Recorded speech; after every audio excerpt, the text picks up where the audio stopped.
Now that we've studied the essence and summary of God's law, we're ready to look at the individual laws that make up the 10 Commandments. Remember that the first 3 address our relationship with God, and the next 7 address our relationship with people. Love God, love your neighbor.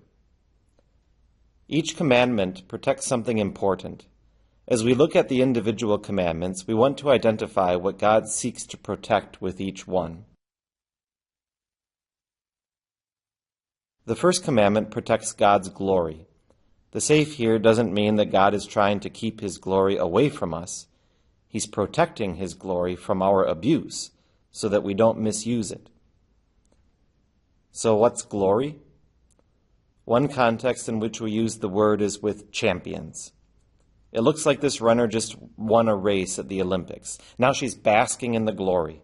The attention of tens of thousands of fans is on her. They're all clapping and screaming and taking pictures, all for her.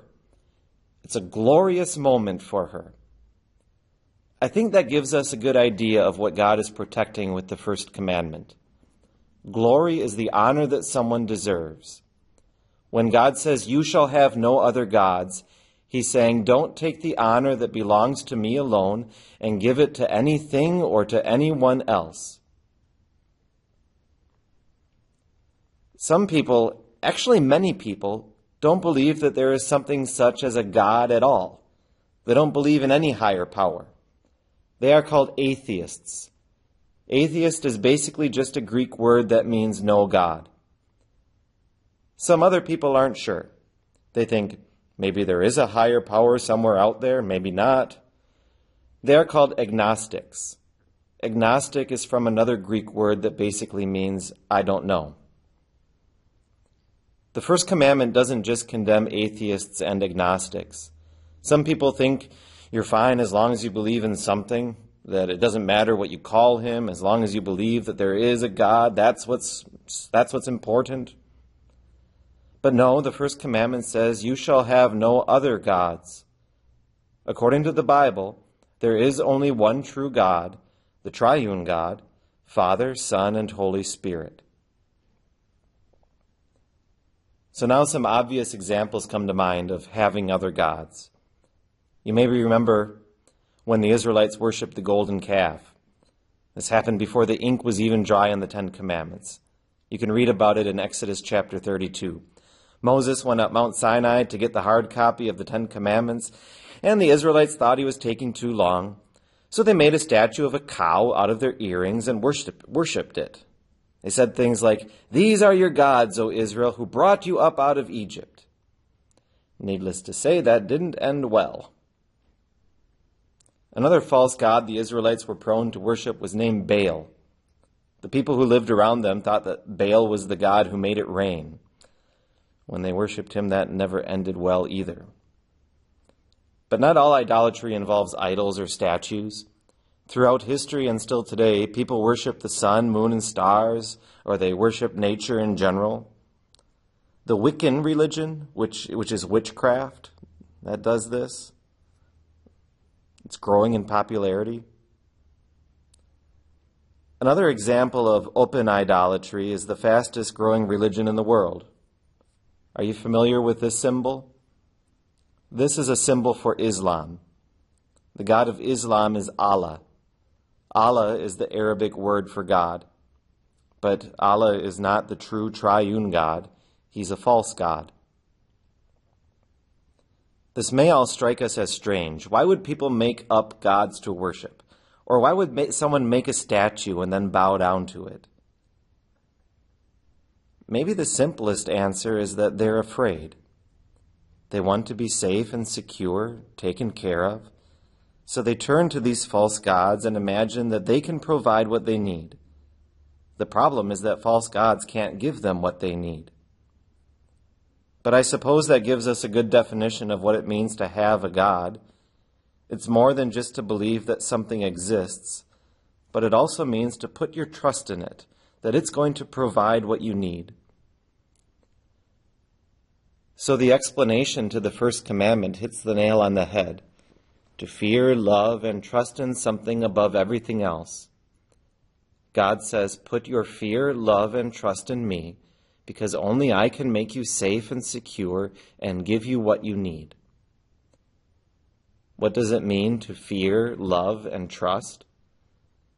We generally associate fear with being afraid, and this fear of God involves being afraid of him if he's against you, but it's more than that. Let's say to hold in reverence. Another way to put it is to recognize that he's greater than you are. So to fear above all things is to realize that God is greater than everyone and everything else. To love isn't the emotional butterflies in the stomach kind of love, but the attitude that considers someone else to be more important, in this case, most important. And to trust means to believe in, to count on. In the First Commandment, God says, I'm the only true God, so put me first. Realize that there is no one, nothing greater than I am, and trust me, that in me and in me alone are you safe and secure and have everything you need. And once we get that, we realize that the First Commandment prohibits a whole lot more than bowing down to a statue or calling on the name of Allah, those things we call open idolatry. People can make all sorts of things into false gods, things we could call secret idolatry. Open idolatry is the worship of false gods that someone readily admits. Secret idolatry is the worship of false gods that someone doesn't admit. They might not even admit it to themselves. What are some things that people consider most important and put their trust in for safety and security that they make into gods? Maybe the most popular one of all is money. A person may think, if only I have enough money, I'll be able to get everything that I need and want. I'll be safe and secure and happy. If that's my attitude, then money has become my God. Or closely related to money, a house and all other possessions. If I seek my safety and security and fulfillment in such things, then I've made those things into my God. We call this materialism. Even family. It's good to love your family, and it's a wonderful, God-pleasing thing when a home is a place of security and refuge.